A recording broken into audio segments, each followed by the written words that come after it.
Welcome to the Health Headliner podcast by Tudu Digital. Our content is informational only and not medical advice. Please consult your provider. Now, let's dive into today's headlines. Welcome back to the deep dive. Today, we are plunging into a really fascinating discovery that completely flips the script on a molecule from our gut that's had a pretty bad reputation for years. It really has.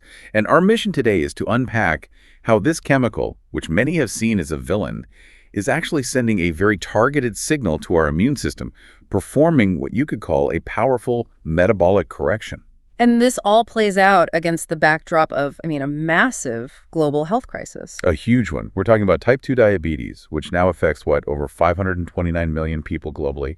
And for so long, the story's been about diet, genes, exercise, but the focus has really shifted. It shifted to the gut, right? Specifically to this idea of chronic low-grade inflammation. Exactly. It's not the kind of inflammation you feel when you sprain your ankle. It's more like a constant low simmer of irritation inside your body. A metabolic simmering, that's a good way to put it. And that's what slowly damages tissues and leads to cells just not responding to insulin anymore. Right. And we have a pretty good idea of how that simmering gets started. It's a process some researchers call metabolic endotoxemia. That's when things that are supposed to stay inside the gut, they leak out. Precisely. On a high-fat diet, the gut lining can get compromised. And then you have these bacterial compounds, especially one called lipopolysaccharide, or LPS, getting into the bloodstream. So LPS is basically the alarm bell. It's the chemical signal from bacteria that screams, danger, intruder, to our immune system. It is.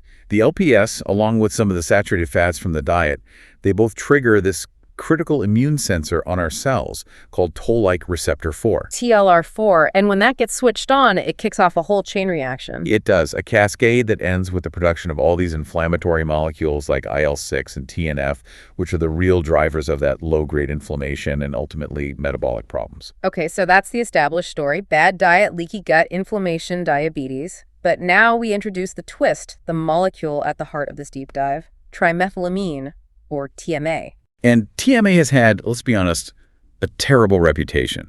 It's famous mostly because our liver rapidly converts it into another molecule. Trimethylamine oxide, or TMAO. That's the one.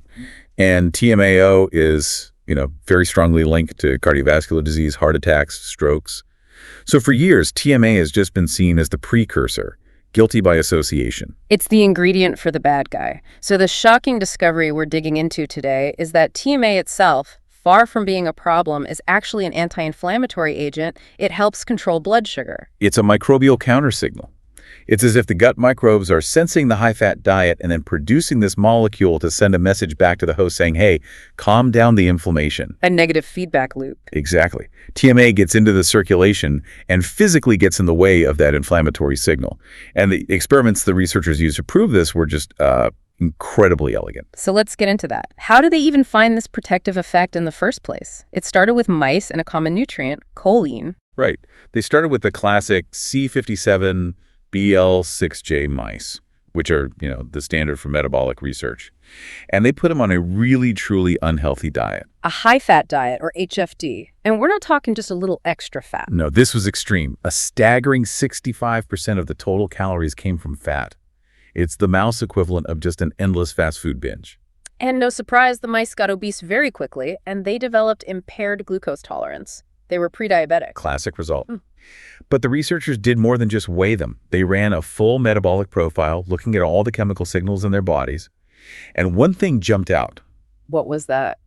The mice on the high-fat diet were excreting way more TMA in their urine. That was the first big clue that the diet was pushing the gut microbes to produce a lot more TMA. And the main dietary source for that TMA is choline, right? Found in things like eggs and meat. Exactly. Certain gut bacteria have an enzyme that chops up choline and spits out TMA.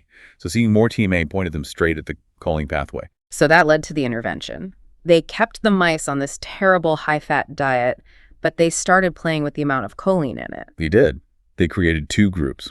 One got a low-choline version of the high-fat diet. The other got a high-choline version, about 8.5 times more choline. The idea was to really crank up the microbial TMA production. And the results were pretty striking. They were. Almost immediately, the mice on the high choline diet got better at handling sugar. Their blood glucose curves started to look much more like those of healthy mice. Their overall glycemia was normalized. Now that's interesting. Their blood sugar control improved, but were they still obese? In this first experiment, they actually did lose some weight, which was an interesting finding in itself, though it complicated things a bit. They had better metabolic health and were a bit leaner. But the benefits weren't just about weight or sugar. What about that simmering inflammation you mentioned? That's the key. They measured the levels of those pro-inflammatory cytokines, like IL-6 and TNF, and in the high-choline group, they were significantly reduced. So this wasn't just a weight thing, it was a real reduction in systemic inflammation. So high choline seems to equal better health. But here's the crucial link back to the microbes. Did they actually confirm that these mice were producing more of the molecule, TMA? They did, and it was a huge increase. They measured TMA and its liver product, TMAO, in the blood, and the levels were about 20 times higher in the high choline group. So the correlation is rock solid. More choline in the diet means the microbes make more TMA, and that lines up perfectly with better metabolic health. Right. But, correlation is not causation. The big question was, is it the choline itself, or is it the TMA the microbes are making from the choline? And that's where the next set of experiments comes in, to really prove that TMA was the active ingredient. This is where they get really clever. Their goal was to keep the diet high in choline, but find a way to stop the microbes from turning it into TMA. How do you do that? They tried two different methods. The first was a bit of a sledgehammer approach, a broad-spectrum antibiotic cocktail. This just wipes out most of the gut bacteria, including the ones that make TMA. Okay, but that's not very specific. That changes everything in the gut. What was the more targeted method? The more elegant approach used a chemical called 3-Phtha-3-dimethyl-1-butanol, or DMB. DMB is known to specifically block that one microbial enzyme, TMAO, that's responsible for making TMA from choline. So you can shut down the TMA production line without disrupting the whole microbial ecosystem. Exactly. So now you have mice on a high choline diet, but they can't make TMA. And the question is, what happens to all those metabolic benefits? And the answer was? The benefits vanished. In both the antibiotic group and the DMB group, TMA and TMAO levels in the blood plummeted. And crucially, all the improvements in glucose tolerance and insulin sensitivity were completely abolished. That's the smoking gun, isn't it? If you block the microbial step, the benefits disappear. It proves the microbes and their TMA are essential. It really is. But they went one step further for the ultimate proof. They decided to bypass the diet and the microbes altogether and just give the unhealthy mice pure TMA. How did they manage that? They took the mice that were on the unhealthy, low-choline, high-fat diet and implanted these tiny osmotic mini-pumps under their skin. And these just deliver a slow, steady dose of TMA over time. For 6 weeks, yes. It lets you maintain a constant high level of TMA in the blood, mimicking what the high-choline diet did, but without any other dietary factors involved. The results must have been clear-cut. Absolutely. The pure TMA treatment normalized their glucose control. It significantly improved their insulin sensitivity, which they measured with something called the Matsuda Index, a really reliable clinical measure. That's incredible. But let me ask about the weight again. These mice were still on the terrible diet, so they were still obese, right? Did the TMA make them lose weight? And this is probably the single most important finding of the whole study. No, the TMA treatment did not affect their body weight or their amount of body fat at all. The mice stayed obese. Wait, hold on. They were still fat, but they were metabolically healthy. That seems to go against everything we're usually told. It's a radical idea. It means the TMA successfully decoupled obesity from its consequences. It separated the state of being overweight from the low-grade inflammation and insulin resistance that usually follows. So you can be fat but not sick if you have this microbial signal running interference for you. That's what the data strongly suggests. It implies that the health problems of obesity aren't inevitable. They're driven by these inflammatory switches that apparently can be chemically turned off. Which brings us to the next big question. Now that they knew what molecule was doing this, they had to figure out how. What exactly was TMA targeting inside our cells? Precisely. They moved from the whole animal level down to the deep molecular mechanics. What is the physical target in our immune system that TMA is binding to and shutting down? It must be something pretty fundamental. Their hypothesis was that it had to be a kinase. Kinases are, master switches inside our cells. They control almost everything. metabolism, immunity, cell growth, by turning other proteins on or off. So our whole collection of these kinase switches is called the kinome, and they figured TMA was jamming one of the gears in that big machine. A perfect way to put it. So they went on a kind of molecular fishing trip. They were at a huge screen testing TMA against 456 different human kinases to see if anything would stick. And they got a bite. A very specific, very strong bite. One kinase lit up. Interleukin-1 receptor-associated kinase 4, or IRAR4. IRK4. Okay, so TMA physically latches onto this specific kinase. It does, and with incredible strength. They measured the binding affinity, the KD, at 14 nanomolar. Yeah. That's an extremely tight and specific interaction. It's not a random collision. TMA is seeking out IRAR4. So it binds tightly, but does that binding actually stop the kinase from doing its job? Yes. The functional tests confirmed it. TMA acts as a potent inhibitor of IRK4's activity. They found the IC50, the concentration needed to cut the enzyme's activity in half, was about 3.4 micromolar. And just to be sure, they checked if this was unique to TMA, not the other related molecules. Absolutely crucial point. They tested choline, TMAO, and the inhibitor DMB. None of them had any effect on IRK4. The inhibitory action belongs to TMA and TMA alone. So let's talk about IRK4. Why is this particular kinase so important for diet-induced inflammation? Because IRK4 is the linchpin. Remember we talked about the toll-like receptor 4, the sensor for LPS and bad fats? Right, the initial alarm bell. Well, once that alarm bell rings, IRK4 is the very next step. It's the first critical switch that gets flipped to pass that danger signal along inside the cell and start the whole inflammatory cascade. So if you can block IRK4, it's like cutting the wire right at the source. The alarm can ring all at once, but the signal never goes through. Exactly. You neutralize the threat at its origin point. It directly explains how TMA could solve the problem of diet-induced low-grade inflammation. Okay, so that's the theory. How did they prove this was really happening inside living systems, not just in a test tube? They took a multi-pronged approach. First, they looked at human immune cells in a dish. They took these cells, pre-treated them with TMA, and then hit them with LPS to trigger that inflammatory pathway. And did the TMA act like a drug that inhibits IRA4? It did perfectly. The TMA-treated cells produce far fewer of those inflammatory cytokines, IL-6 and TNF. And the effect was almost identical to what they saw when they used a known lab-designed chemical inhibitor of IRA4. That's strong evidence in human cells. But what about a key metabolic organ, like the liver? They tested that too, using primary human liver cells. They simulated a high-fat diet by treating the cells with palmitic acid, saturated fat that's known to set off this whole TLR4 IRA4 pathway and make liver cells insulin resistant. And when they added TMA? The TMA treatment completely normalized that inflammation inside the liver cells. It quieted the inflammatory signals, and most importantly, it restored the cell's ability to respond to insulin. They even showed this worked in a really extreme model, right? With septic shock. Yes, a model of lethal septic shock in mice, which is basically that TLR4 pathway going into catastrophic overdrive. A single dose of TMA dramatically improved the survival of those mice. Which again suggests it's a powerful anti-inflammatory. A very powerful one. And its protective effect was just like what you see in mice that are genetically engineered to lack a functional IRA4 protein. It was like a chemical version of a genetic fix. And that brings us to the ultimate proof, the genetic model. If you just remove the target, IRA4, from the equation entirely, what happens? That's the knockout punch, scientifically. They used mice that were genetically engineered to not have any IRK4 protein at all. Then they fed these mice the same unhealthy, low-choline, high-fat diet. And the theory is these mice should already be protected because the switch TMA targets is already gone. And that is exactly what they saw. The IRK4 knockout mice were inherently protected. They had better blood sugar control. And the chronic inflammation seen in normal mice on that diet was completely gone. And just like the TMA-treated mice, they were still obese. Still obese, but metabolically healthy. It proves the benefits of TMA are mediated specifically through the IRA4 pathway. Deleting the gene gives you the same result as supplementing with the microbial molecule. So this is a really complete story. We have a microbial chemical, TMA, that acts as a self-regulating signal. It directly targets a key immune switch, IRK4, to keep metabolism in balance, even in the face of a terrible diet. It completely reframes how we think about the communication between our gut and our own cells.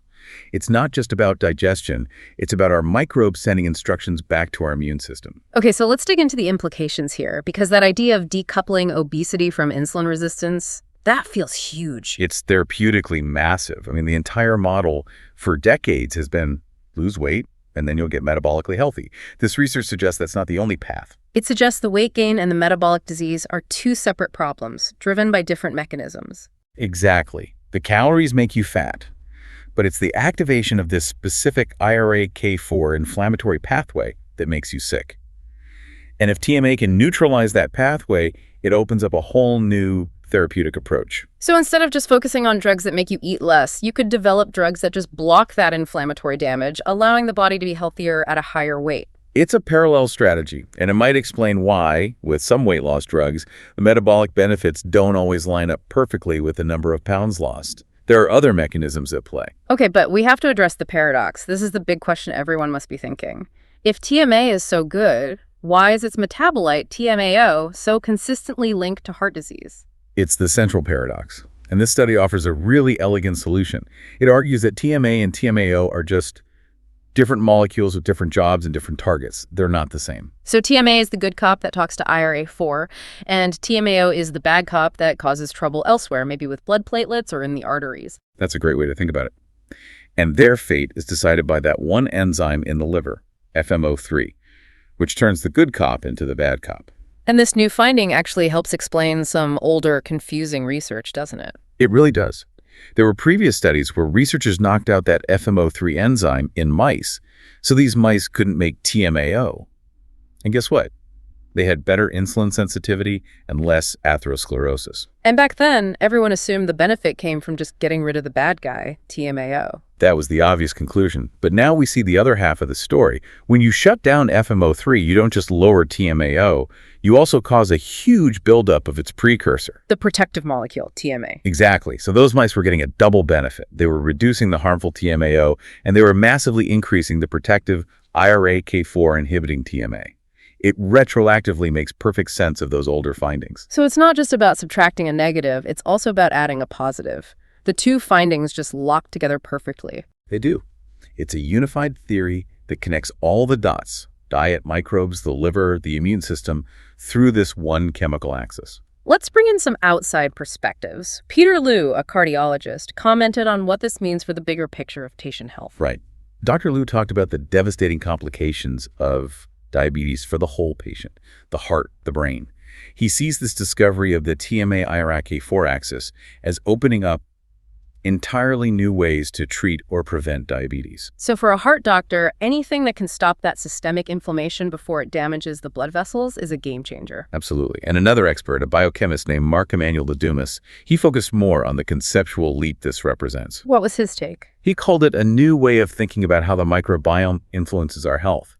He pointed to the kinome, that whole set of kinase switches, as a new, accessible target for microbiome-based medicine.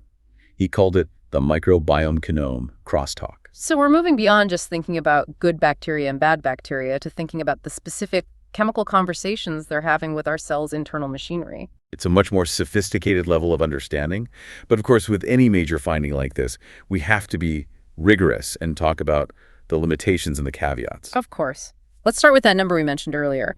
The big difference between how tightly TMA binds to IRAK4 and the concentration needed to actually inhibit it. Right. The physical binding of the key of E was super tight at 14 nanomolar.